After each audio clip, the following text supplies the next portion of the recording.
Thank you, John, and thank you everyone for coming.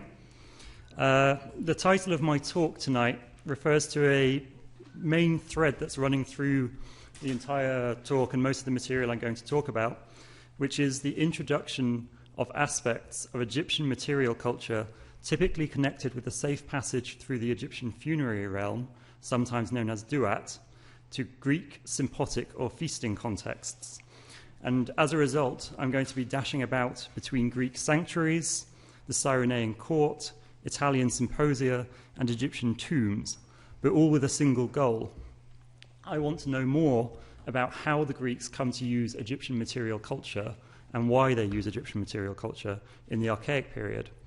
As a result of the various directions I'm going to go in with this, the talk might be a little bit mad at times in its pace and in the different sort of fields of material it's going to cover. So I hope that if we get to the end and there's any further questions you have, you won't hesitate to ask, because there's a lot here which I won't be able to cover in as much specific detail as perhaps I would like to. So do not hesitate to press further on particular points. Now, as John has already mentioned, a site to which I have a sort of particular attachment is Perachora.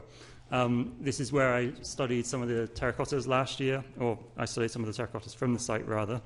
And so it's a little bit of a familiar site. And it's also been hugely important to my work for a while.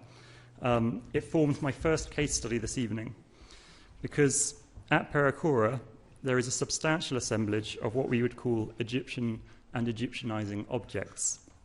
The sanctuary itself, which is situated near Corinth, on the opposite side of the Corinthian Gulf, is made up of several distinct areas, and one of these, as Payne expressed great enthusiasm over, was so sort of dominantly covered in what we would call Egyptiaca that he referred to it as the Egyptian area of the site in his notebooks. So this is a very clear association of this site with Egyptiaca, which we don't find elsewhere in Greece.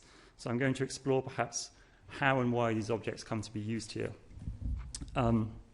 Right then, to go on to the site in a little bit more detail, we can see that the site is made up of a long sort of valley here, which is terraced in later periods, at the far end of which are a cluster of small structures in the Archaic period, which may be related to dining.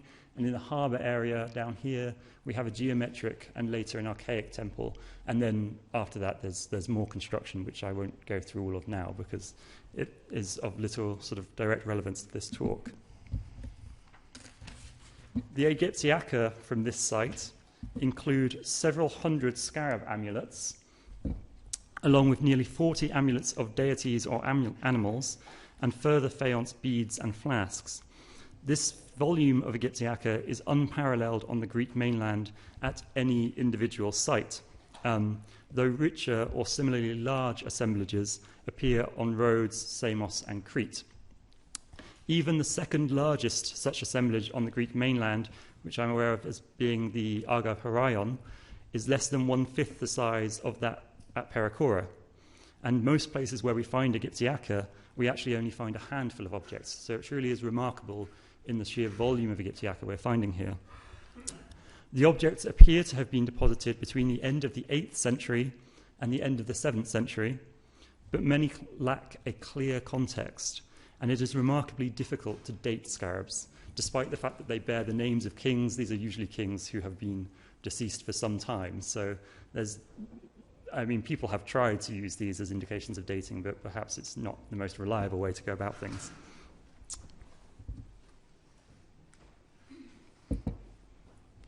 One of the interesting features of this assemblage of Egyptiaca, and crucial to understanding its place at Perachora, is that despite representing Egyptian deities and being inscribed with Egyptian hieroglyphs, it is in fact the case that the overwhelming majority of these objects can be attributed to Greek production, rather than Egyptian production or Phoenician production. How do we know this? Well, the first factor is that macroscopic analysis of the material from which these scarabs and other objects are made reveals that the clear majority of them are made from a fine-grained faience unusual in Egypt, where you usually find hard stone making up a far greater proportion of the material. They also have a heavily degraded glaze, which is unusual of Egyptian examples. Many of the inscriptions on these objects, meanwhile, reflect a relatively narrow group of signs bearing common errors, something which Skuse in her 1994 thesis on Egyptiaca in Greece refers to as hallmark groups. These narrow sign groups and common errors indicate that many of the scarabs were likely to have been produced in a single location using a relatively narrow group of models. And there's a surprising repetition involved in hieroglyphs without clear pictographic appeal. So, for example, it's not actually depicted here, but there's the repeated use of I would call a mun sign, which would fall under the reed in this example here to spell out Imun Ra. It's often included, sometimes it's not included. But this essentially is just a straight line, and yet we find it reproduced again and again and again, where we find less common reproductions of things like urei and sphinxes, and things which we might think would be more appealing pictographically. So you're seeing some sort of consideration or concern, it seems, in these reproductions for the continuation of Egyptian sign groups, something which may be important when we come to think about how and why these things are being used. When we map the distribution, I'm sorry, this has gone a little bit off the edge. When we map the distribution of these motifs and material characteristics, it becomes clear that the circulation of the types which are dominant at Perachora occurred within the Greek world rather than overlapping with the distribution of similar Phoenician objects. So this is from Gorton, who has done some statistically fairly inaccurate mapping, but nonetheless it's representative, it seems, of the overall patterns. He's missing a lot of information, but when you go deeper into it, the distribution patterns still work. There's not sort of any information which throws it wildly off track. So the top one here is the distribution of Phoenician types, and the lower one is the distribution of Greek types. And if you look at the sort of size of the dots, that's supposed to be roughly indicative of the volumes, but in fact he didn't use a dot size that was smaller than this one, so that in fact represents very, very few Phoenician type scarabs being found at Greek sites. And these large dots represent very large volumes. He just didn't use a very sort of broad range of dot sizes in his charts. But when we look at some graphs showing different distribution patterns, you can see that there's a distinct similarity between Rhodes and the wider area of Greece in what types of scarabs they're using in terms of the inscriptions and the material and so on. Whereas the western side of Sardinia, where we have more Phoenician activity, you have a dramatically different distribution of scarab types. So you're looking at two rather distinct patterns of circulation and distribution, at least in this period. When later on Naucratis starts to produce scarabs, a little bit later than the material I'm focusing on today, Naucratis floods the entire market, and you find Naucratis scarabs more or less everywhere. It's part of a wider phenomenon, it seems, of more places in the Mediterranean using similar material culture in similar ways, perhaps. Right then. So the production centre for these scarabs, starting to appear probably late in the 8th century, it seems, maybe very early in the 7th century.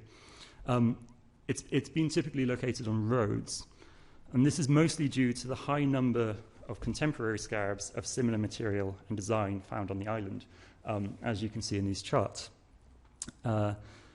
This has led to the description of a Rhodes Perachora group, because these are the two places where we find the majority of these sorts of objects.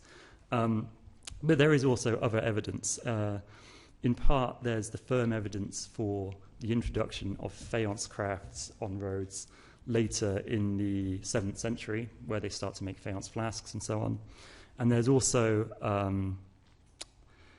later clear links between Rhodes and Egypt attested in literary and inscriptions, literary evidence and inscriptions, rather, sorry. So Rhodes is a reasonable candidate for the production centre of these, because we have lots of Egyptian material culture there.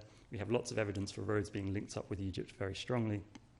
And we have a lot of evidence that later on they were perfectly capable of making faience objects. So all in all, it seems like a reasonable conclusion to place the original production of faience scarabs in Greece on Rhodes. And just to sort of compound the idea that this is a result of Rhodian contacts with Egypt, as opposed to Rhodian contacts with the Phoenicians, say, who obviously they're involved with as well around the same time. If we look at the sign groups that you would associate with the Rhodes-produced scarabs here on your right, and the contemporary sort of Phoenician production of scarabs here on your left, you can see that the sort of entire decorative scheme that they're applying in roughly the same period is very different. Greece is going more for the repetition of these very narrow groups of signs, whereas the Phoenicians are elaborating on more pictorial elements, including the depiction of more deities, more animals, and more decorative sort of swirls and so on around the whole scene. So it certainly appears that the models being used for the Greek production are actually Egyptian. And to just sort of double down on this conclusion, it's very hard to find any parallels for the Greek sign groups in Phoenician scarabs, according to Gunther Holbel, who has studied these things sort of no end. So I will trust his good judgment on these. So we have all of these things being produced on Rhodes, and they're finding their way to Perachora in enormous quantities, 700.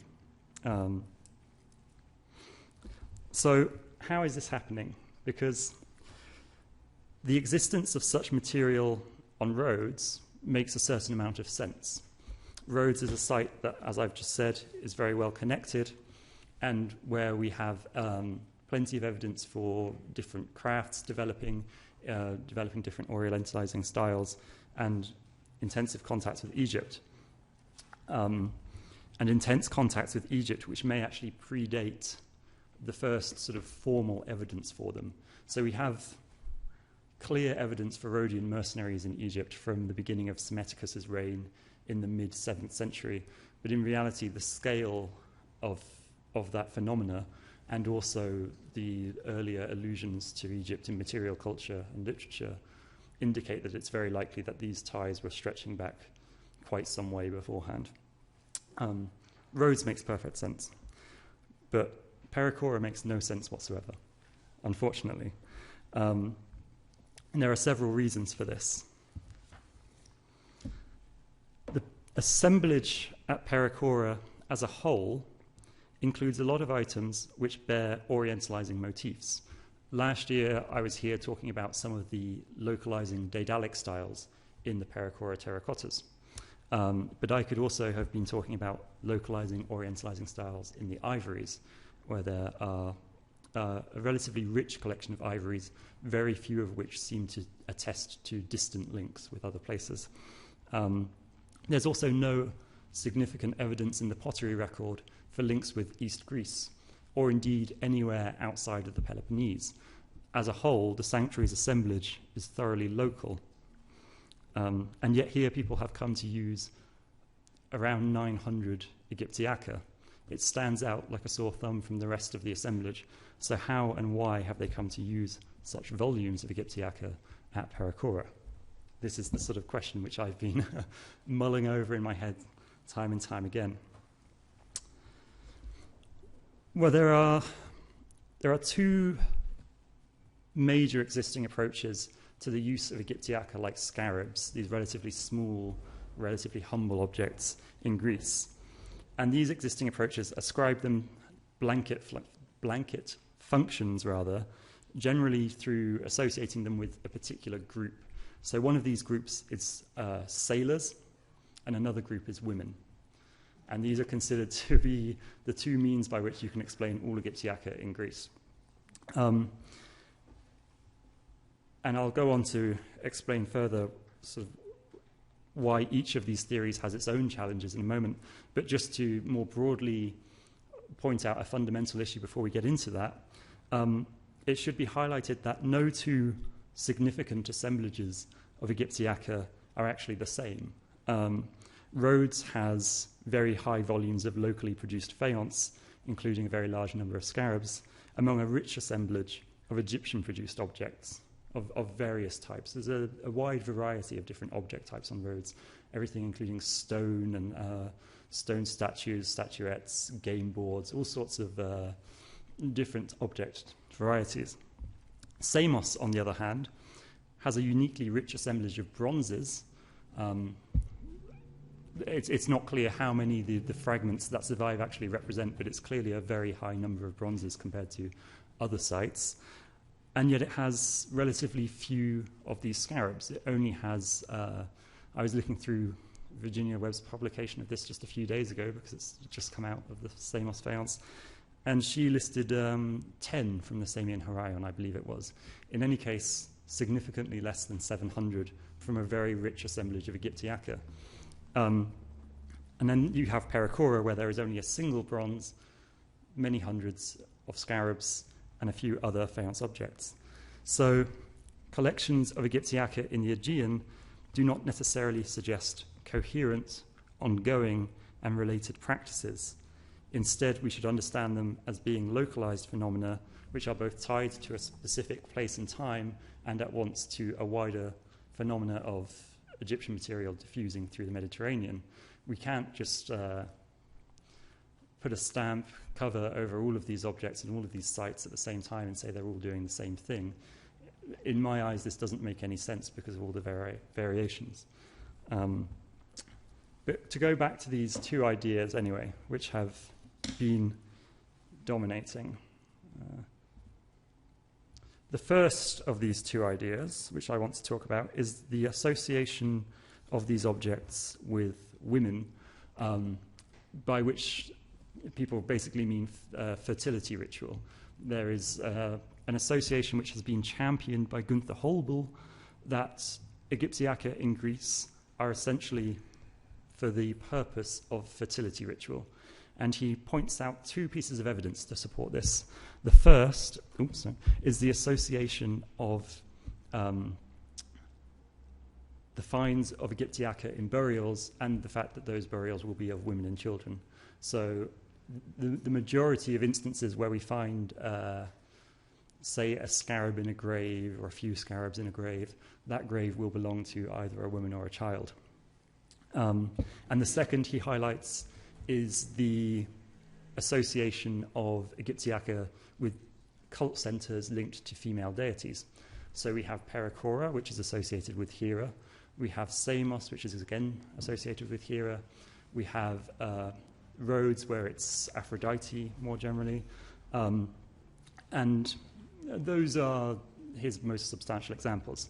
So he points out these two correlations, and he highlights a roughly similar, superficially similar correlation in the use of Phoenician uses of Egyptiaca, rather.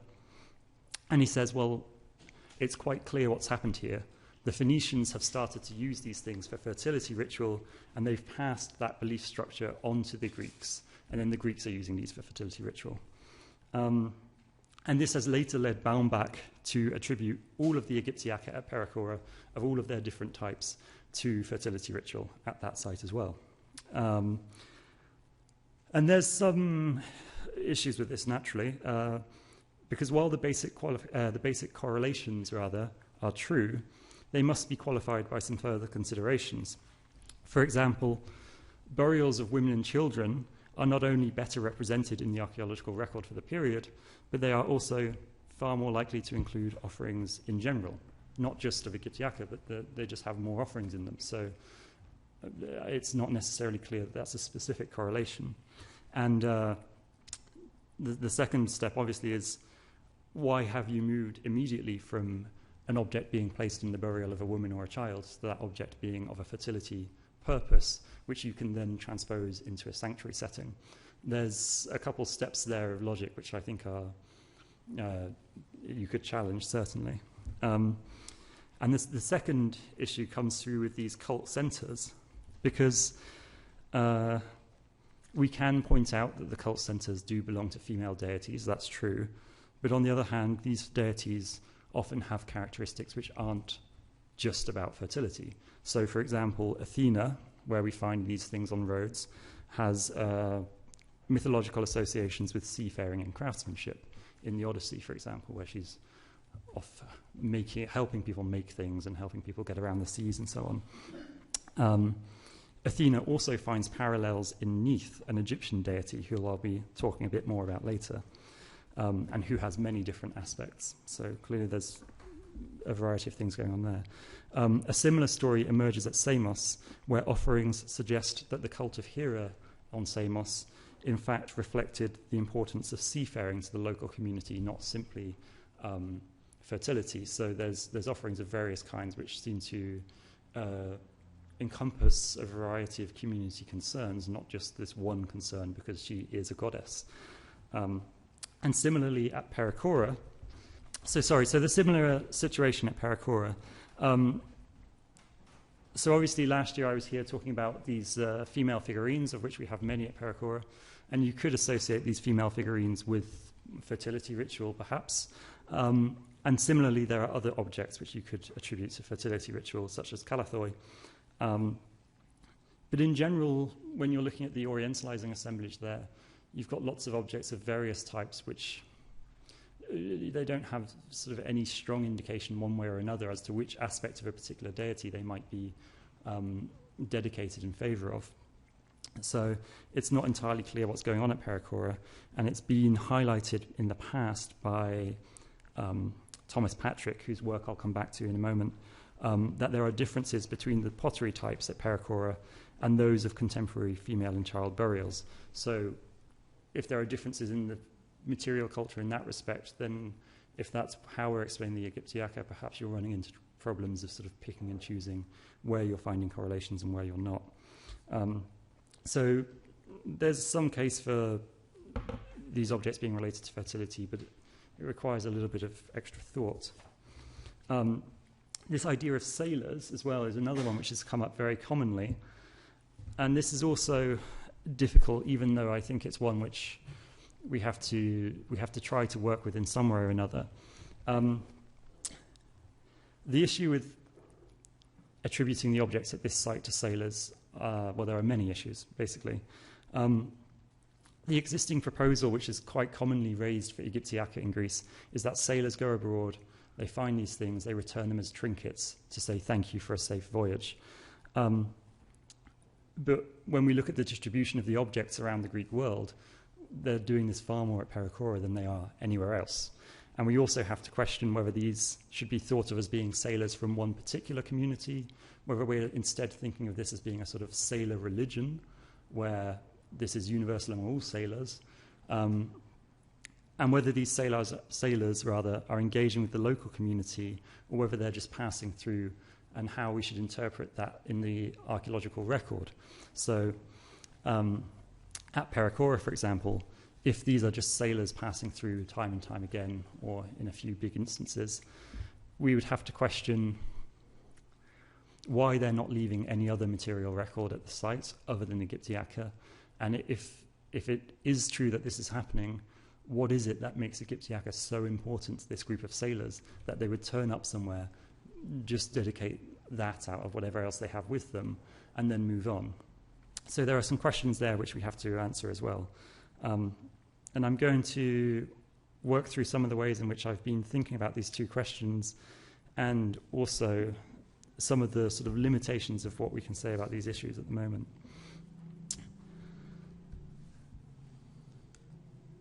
Okay, so I've already mentioned the scarcity of evidence for extensive foreign links at Perachora, and that while there are orientalizing themes in the material, the objects themselves are generally of a local interpretation or execution, with the exception of the Egyptiaca.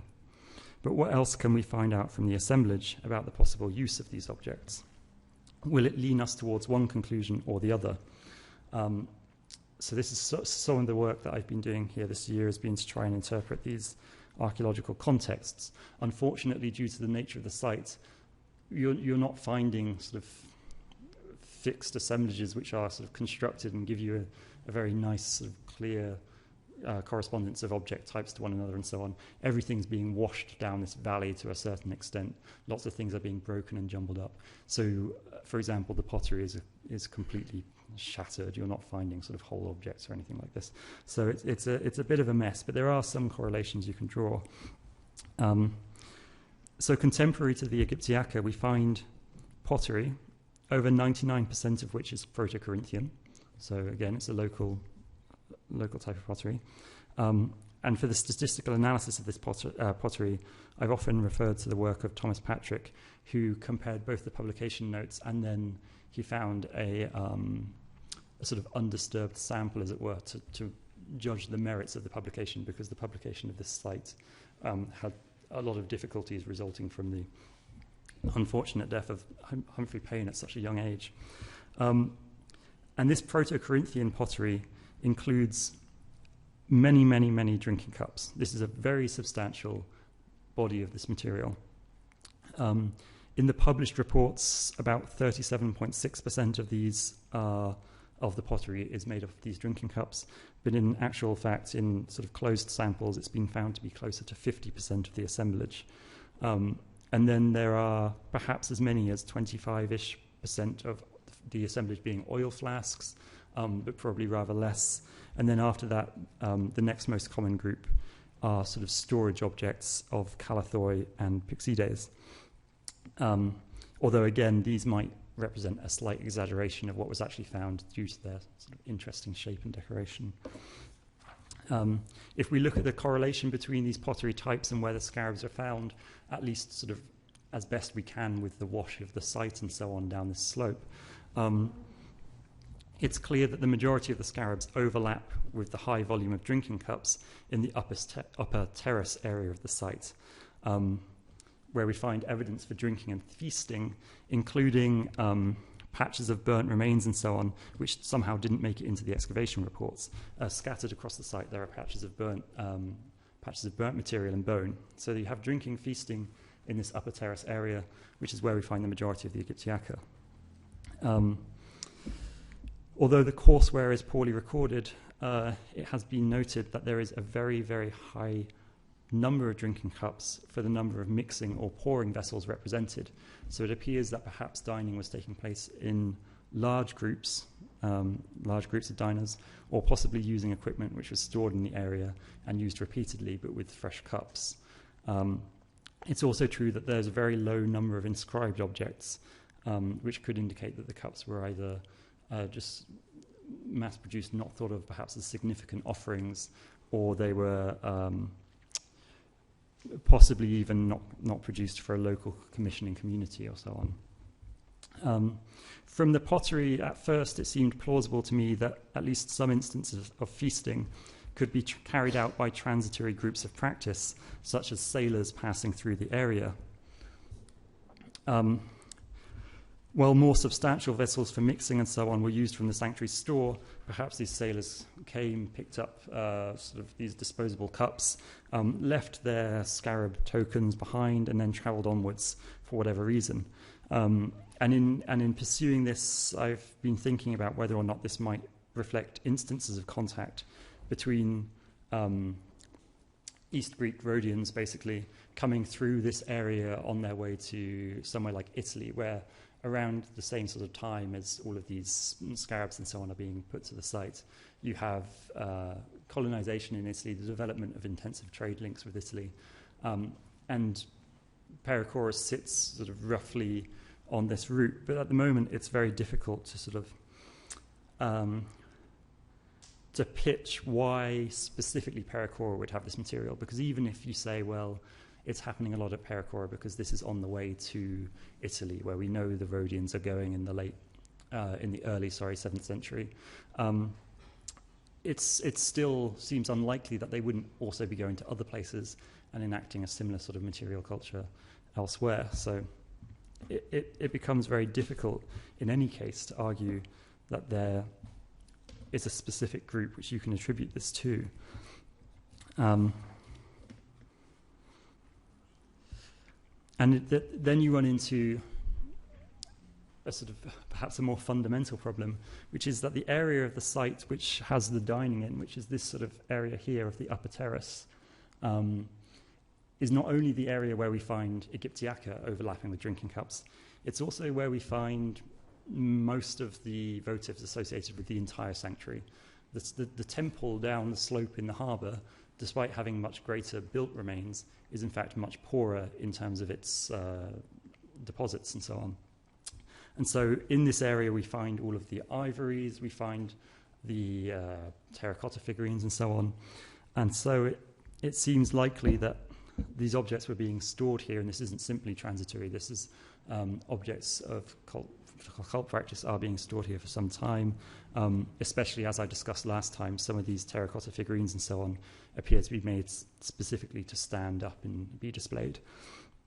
And so we can start to think about these scarabs not as just being tokens that are thrown away, but being perhaps strung in larger groups, and being displayed in some of these small temporary structures. This one is definitely of an appropriate age, and although the records are very unclear, some of the remains of walls in this area are also thought to represent buildings that were around in that period, even if they were only small, sort of humble buildings.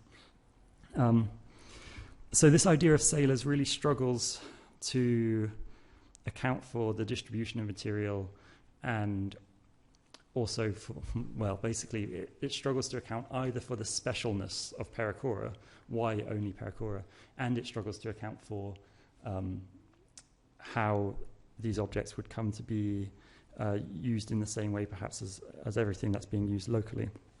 I'm not entirely clear how justifiable that sort of theory is. And perhaps what we should be looking at is, instead of this idea of sailors and trinkets, we've got these slightly more elaborate necklaces, and that doesn't rule out sailors, but you're just not thinking of people with having these throwaway sort of tokens with them.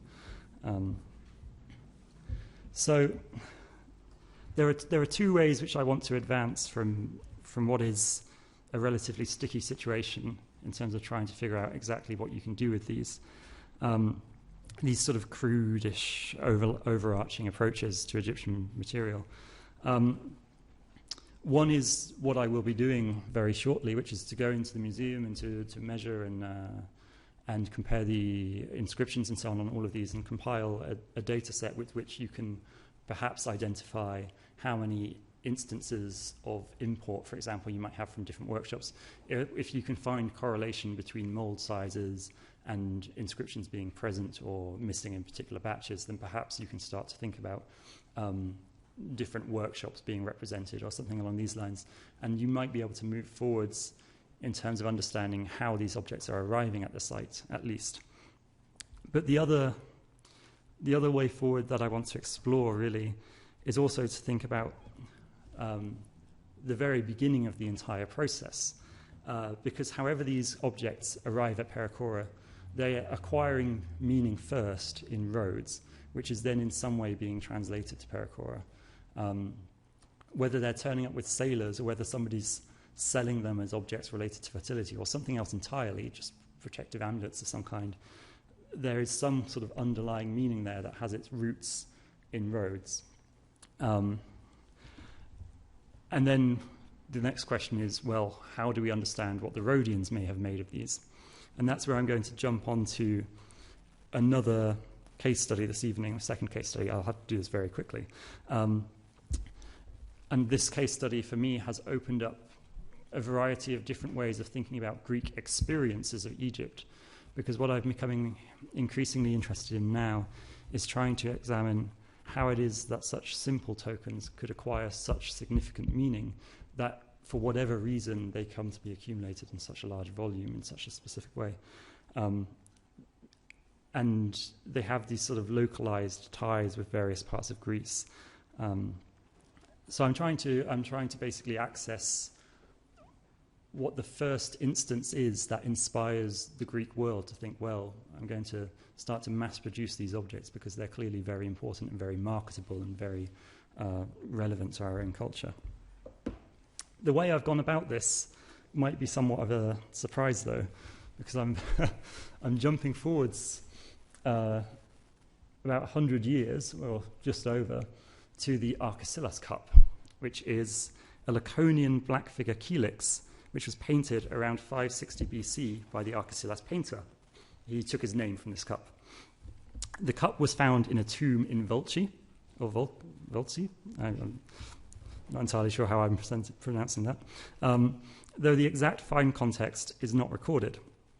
The tondo of the cup depicts an Arkesilas, who is very likely to be the Cyrenian king, Arkesilas II. I've not found other uses of the name in the contemporary period, so I'm assuming that we're safe in saying that. And he is overseeing a weighing scene carried out by a group of workers, while in the lower register, workers are stacking goods. Unusually, the cup's inscriptions do not name the potter or dedicate the cup to a deity. Instead, they annotate the scene. This is unusual, especially in the naming of Arkesilas, a contemporary historical figure. This just does not happen in other contemporary pottery. I'm not going to go through all of the various possible readings of these inscriptions. It's been fought over for some time. There is a standardized set which are roughly accepted, and what you do with them is based upon your interpretation of the scene, and I'll explain the sort of overall scheme that I'm working with as I go along. So these readings basically build upon the widely accepted idea that the product being weighed in this scene, in these sacks, is probably silphium, or a gum-like product of the silphium plant. This is a rare plant which was cultivated by Cyrene's inland North African neighbours and sort of acquired from them by Cyrene, and it was held to be worth its weight in gold, and it was highly desirable for medicinal and for culinary reasons. And so these inscriptions relate to the process of apportioning out this product. So working from left to right in the scene, we have Arkesilas, the king of Cyrene, who held a royal monopoly on at least some of the exchange of the plant. And then there are annotations essentially giving job titles to other characters. First up, just in front of Arkesilas and addressing him, we have Isophotos, equal balance, who is perhaps an overseer of the operation and has slightly more elaborate clothing. You can't see it here, but you will in a moment. He has a slightly nicer hem than the others. And then next up after him, there is Epistathmos, the one who allots out the goods, here loading the scales. Next is Formophoros. Newman gives this as Lasentrager, or carrier or something similar. And he is actually faded in the background here, but he's carrying a sack on his shoulder. It's quite a literal sort of interpretation. Next is Oriho, which is read in retrograde by just about everybody. And this one means to dig up or to take up. Lots of people have held it to be a reference to the digging up of the silphium plant itself. I'm not so sure about this. I think, in fact, considering the vast majority of these inscriptions relate directly to the activities happening, that it probably is in some way referring to him sort of gathering this stuff up in the sacks. I'm not entirely sure how to get there from the inscription itself, but it would feel very strange for this one not to be a little bit more literal. The next one is one of the more open to interpretation. Slithomakos, this guy here. Most people read Slitho as a metathesis of silphium, and then they describe him as silphium nida. It has been suggested a little bit more obscurely that this is a combination of a Greek and an Egyptian word, and that actually this means silphium scale, and it's referring to the whole weighing mechanism. But I'm going to run with silphium nida because it seems more plausible. And some people have said that this again refers to the extraction of the plant in some process off the cup. But in fact, considering he's holding some of it here and he seems to be pointing at the weighing mechanism to sort of judge what's going on there, I think he must be sort of controlling how much of the goods is being put into this sack here. So I think he must be sort of shaping this gum-like substance or dividing this gum-like substance so that he can apportion it out as needed to make the balance, to balance the scales. In the lower register, There's the annotation of the guard here as phylakos, or just the guard. And then we have these two figures whose inscriptions are the most difficult to read. Very few people have proposed sort of what they would describe as firm readings for these. It seems like the most likely solution is to interpret them as referring to the storage of the goods in sacks down here. But essentially, nobody's come up with a sound reading for either of those. And I have not found any sufficiently convincing, and I'm not sufficiently sort of versed in Greek myself, to be honest, in order to pursue any of these readings particularly further. Based on the others, it would seem likely that they do refer directly to what's going on in the scene, as has been suggested by Oscar May. So, those are all of our characters. Why is the cup of interest to me? Some of you have probably already sort of begun to make the connections, but the cup is of interest to me because this composition of the weighing scene is comparable to weighing scenes in Egyptian funerary art. This comparison is not really new. It's been attributed to Puchstein in the 1880s, but perhaps in error, and it really seems to begin in the 1930s when it was noted by Lane. Lane and later Boardman noted similarities between this scene and Egyptian scenes of weighing from tomb paintings, with Boardman specifying that the cup resembled scenes such as this commercial act of weighing from a Theban New Kingdom tomb.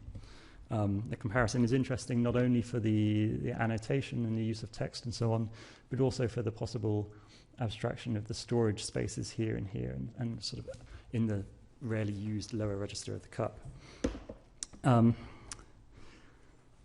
More recently, however, Bresson completed a more thorough study of the scene's links to Egyptian art and highlighted that the closest Egyptian parallels are in vignettes accompanying the weighing of the heart spell 125 in the Egyptian Book of the Dead.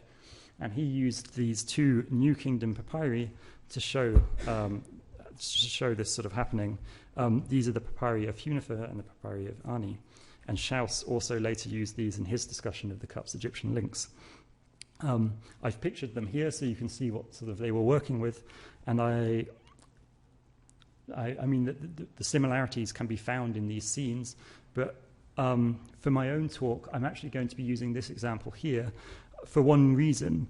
Whereas previous scholars have always used New Kingdom examples, the New Kingdom is detached from the period in question by a good 800 years or so.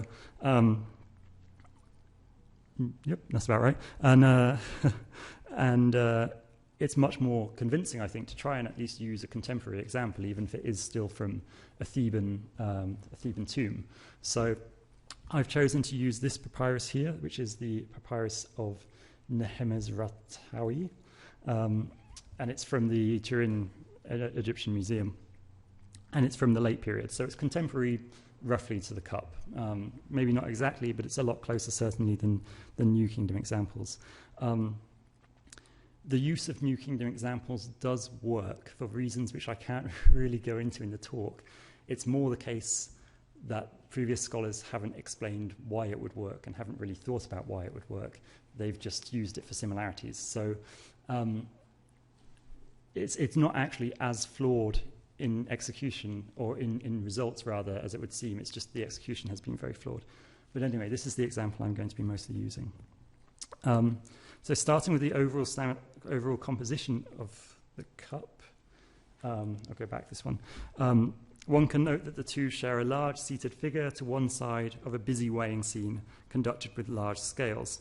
This composition is unusual in contemporary weighing scenes, of which there aren't very many, and the only contemporary ones which I've been able to find have been Attic. So I've not been able to find anything in Laconian art, anything like this.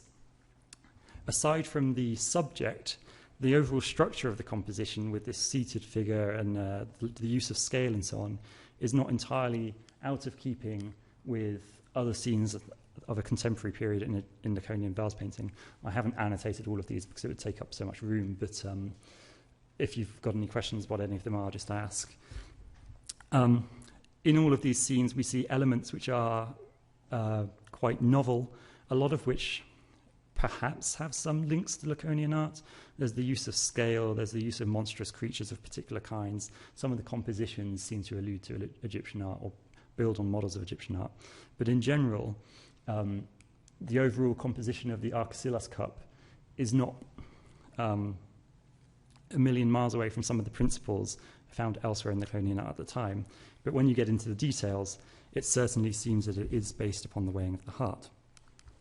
So if we look at the king Arkesilas to begin with, Schaus has compared his dress to that of Osiris in its empowering characteristics, and it's certainly true that it gives him a certain amount of importance, but actually in terms of his dress, the shoes and the hat and the staff and the stool and so on, these are all empowering characteristics, but none of them really allude to Egyptian art particularly directly in this instance.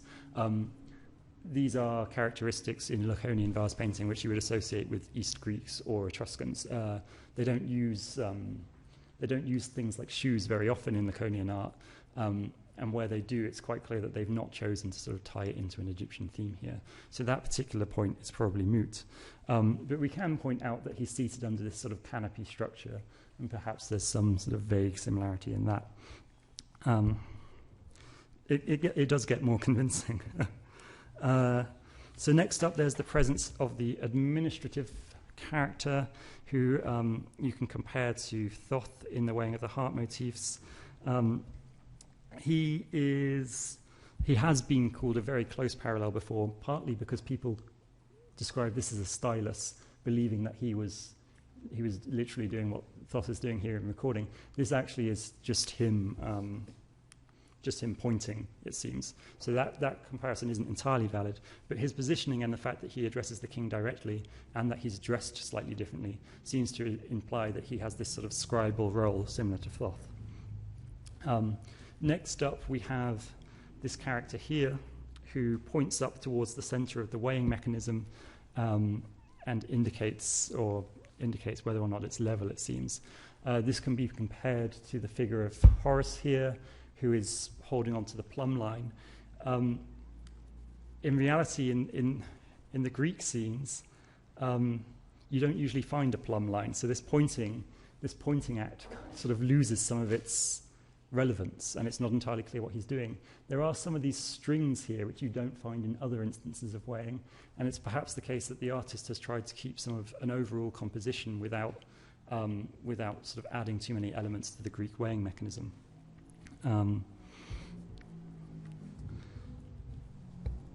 If we stay with the scales, a minor detail, but perhaps an important one, the conical ends of the weighing beam from which strings seem to emerge is a feature of scales in Egyptian funerary art, which has been concluded to be particularly archaizing. This is a type of scale which isn't contemporary to sort of later depictions of scales in Egyptian funerary art, so they wouldn't have seen this sort of being used down the market or anything. This is an archaizing and specifically Egyptian type of scale, and so when we find this in the Arkesilas cup, it's indicative of a sort of relatively close attention to detail, apparently. I'm not actually 100% convinced by this personally, but certainly it's unusual, and you can see the difference between it and this contemporary Athenian example here. So perhaps it does have equivalent weight. Moving down to the bottom to sort of finish some of the sort of vaguer influences, we have this bundled up guard who maybe bears some sort of similarity to these guardian figures who sit atop in a different register in the Egyptian scenes. There's some sort of likeness there, but you wouldn't look at that and think that it was anything compelling by itself, but in the grand scheme of things, it sort of, perhaps there's a link there. The more convincing similarities are in the animals, and that's really where we find the one crucial piece of evidence we need to link the Laconian scene to the weighing of the heart scene. If we look at the top of the scales again, we find this baboon. And unlike the lizard on the cup, we can see that the lizard is practically identical to Egyptian lizards, but this is not really that significant because we have these lizards all over the place. So it's not clear that there's any direct model here. It could have come in through any one number of channels. Whereas the baboon, who sits at the top of the sort of middle of the weighing mechanism, is completely unparalleled in Laconian vase painting. He's completely unparalleled elsewhere in vase painting. You find objects in the shape of monkeys and so on, but you don't find anything like this. And so the fact that you have a baboon sat in the middle of this weighing mechanism, when his traditional role in Egypt is to sit at the center of their weighing mechanism, is quite a compelling piece of evidence that this is being built directly on that model. And you can also highlight other similarities, possibly, for example, the two birds here who perch on the end of the weighing beam find similarities in these vultures. You have the stork here, which is an unusual bird to include in something like this, who may possibly be some sort of representation of the ibis-headed thoth. So it's really around this unique baboon symbol that the entire case begins to calcify and gain weight, simply because it's difficult to find any reasonable alternative explanation as to how they've come up with this idea to put this here without seeing it in Egyptian art. So the combination of several unique features, or a few unique features and several other relatively minor features, entirely out of place in Laconian arts, and as a whole composition, a commercial composition, very much unique, indicates that the Arkesilas painter, a Laconian, working as far as we know in Laconia, had some copy or version of the weighing of the heart scene to study so that he could replicate motifs such as the baboon. And the completely unique nature of the scene's subject, the commercial weighing scene in Laconian art, very unique, must surely mean that this was a commission. Somebody has commissioned him to make this cup. But how and why does this happen? And how does it relate to what else I've been trying to do with Egyptian material culture? So I find it bizarre, to be honest, that considering the relative amount of attention to the similarities between the Arkesilas cup and weighing of the heart scenes, so little attention has been given to how this might have happened or why this might have happened. This is a question that's very rarely been asked. The scene clearly does not have an eschatological function. It's clearly not a representation of an actual witnessed event of weighing. The composition is far too stylized. And it's clearly not a satire, although quite a few people have tried to interpret it as satire. The individual readings of this as satire, none of them sort of quite pan out. What we see on the cup, rather, is a focus on commercial activity, specifically a commercial activity which ties together Cyrene, Egypt, and Etruria, the cup's find place, and produced by Laconian vase painting. So there's a few sort of options as to why somebody would want to commission such an object, such a commercial representation. Oscar May has argued that this was commissioned by Arkesilas himself, who wanted to advertise, essentially, his silphium crops. So he commissioned the cup to send to Etruria with a bunch of silphium and say, well, here's me controlling the silphium. I hope you enjoy it. And now we have this sort of, there's a gift attachment to the trading relationship. So you have that sort of reciprocal understanding that you're going to work together amicably. Then this has some issues in terms of if Arkesilas has done this, why has he chosen this Egyptian model necessarily? And Oscar May suggests that this Egyptian model has come from perhaps Arkesilas receiving from Amasis, alongside other things, a funerary text, which then he's had, and he's thought, well, I'll use this as the model for my cup for my Etrurian trading partner. But this interpretation it doesn't really work, because there's no way that an Egyptian pharaoh would give a neighboring king a funerary text. It's a completely bizarre gift to give to somebody, and it's completely out of keeping with Egyptian gift giving. So that option really is a little bit out the window.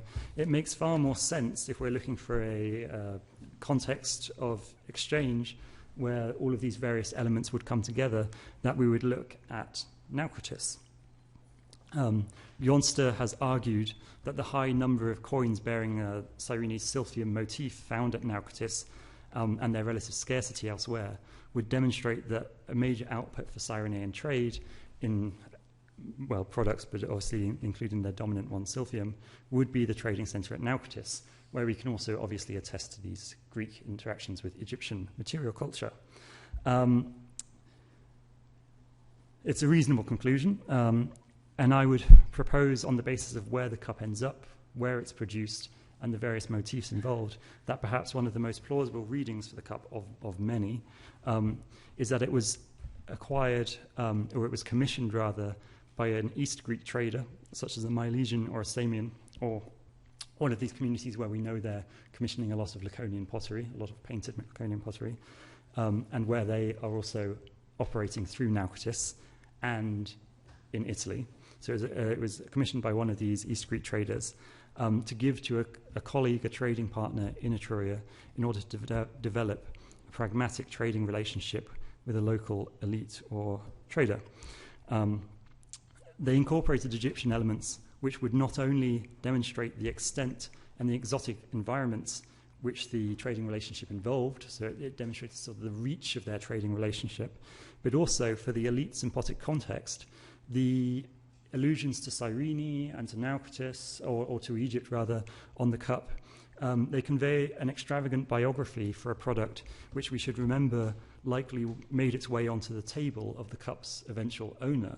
So this is an edible product. So in having such an exotic representation of what you're sort of consuming, perhaps it's also adding to the largesse of your feast.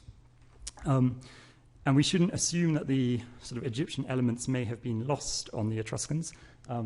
This is one of my favorite examples of Egyptian things happening in Etruria.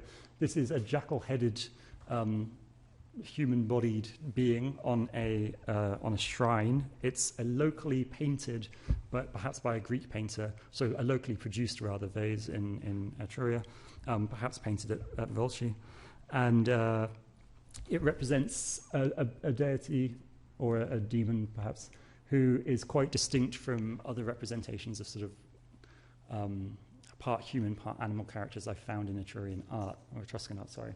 So I think that this is relatively sort of Egyptianizing, and it might represent a local taste perhaps for some of these Egyptian elements as well. We have to remember that the Etrurians weren't sort of just sat in Italy. They were also going to places like Naucratis. They also had interests in these other foreign material cultures. So to sort of race towards an end now, we've got an example of who might have commissioned the cup and why they might have commissioned the cup. But it also remains to be seen how they came into contact with this Egyptian art. And this is where I sort of begin to relate things back to my other topic I was talking about a while ago.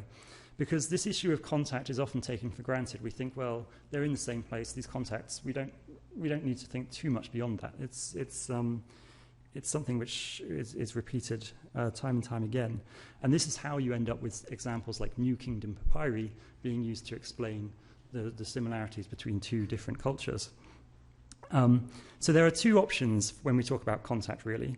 The first, and the simplest, is to say that the East Greek trader, or perhaps even a mercenary, acquired a contemporary funerary papyrus or something similar, either through some sort of purchase basically through some sort of purchase somewhere in Naucratis. You have this intercultural environment. They've just bought it off somebody there, and then they've taken it off with them, and they've commissioned the cup based on it. Exactly how that whole process works is another can of worms entirely, but we'll go into that another day. But it was while thinking about alternatives to this option that I began to find a lot of material which I really found very, very interesting, and I found that it presents an interesting question about how we perceive Greek experiences of Egypt in general.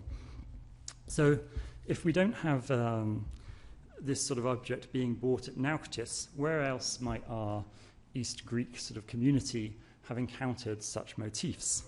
I wanted to explore other options, and so I began to think about where these motifs would be in Egyptian material culture. And the answer is very widespread, but generally in Egyptian tombs.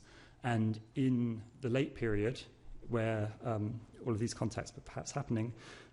Egyptian tombs come in many shapes and sizes depending on how archaizing they want to be and who they want to imitate and so on. But they are often above ground. They're relatively open to access. They are sites of ongoing active ritual. They are places where the funerary motifs, such as the weighing of the heart, are encountering active rituals like funerary feasting and so on, and the worship of Osiris. So these are really active environments, and we have huge funerary complexes at Memphis and all around Memphis, as well as ones at Sais, which they haven't been sort of excavated, but they're there in the literary record. So can we put Greeks in any of these contexts, and what are they doing there if they are there? Well, we can. There are Carian inscriptions, for example, in the inner court of the tomb complex of Monte Ummahat near Karnak, all the way down in Egypt near Karnak. There are all of these Carian inscriptions inside the tomb. Among all of this sort of funerary iconography, you've got evidence of the Carians all the way in there. And obviously these are Carians, not Greeks, but inscriptions elsewhere, such as Abu Simbel, for example, tell us that when the Carians and the Greeks are involved in mercenary activity in Egypt, they are all bunched together within single sort of organizations. They're classed as foreigners, and they're all sort of roughly going around the same areas. So if you have Carians in a funerary complex like this, the chances are you've also got Ionians at least having access to similar places. So this is sure to leave at least some sort of impression on those who would encounter it. It's large structures, especially for the time period in Greece. These are very large structures, very well decorated, and with rich offerings inside. We have evidence as well. I mean, Herodotus tells us that in Sais he encountered the funerary areas of the sanctuary of Neith, the goddess with which he associates Athena, and at Memphis too, the Greek cemetery was situated in the vicinity of the sanctuary of Neith and the royal palace. But visitors to the Greek cemetery from Memphis would have to traverse a funerary landscape which was rich in tombs like this. So in order to get to where the Greeks are buried, you have to go through these elite tombs of all these different kinds, and with all this different sort of decoration. And we have evidence that this evidence for Greeks getting inside of Egyptian tombs doesn't just involve seeing, but also participating and copying.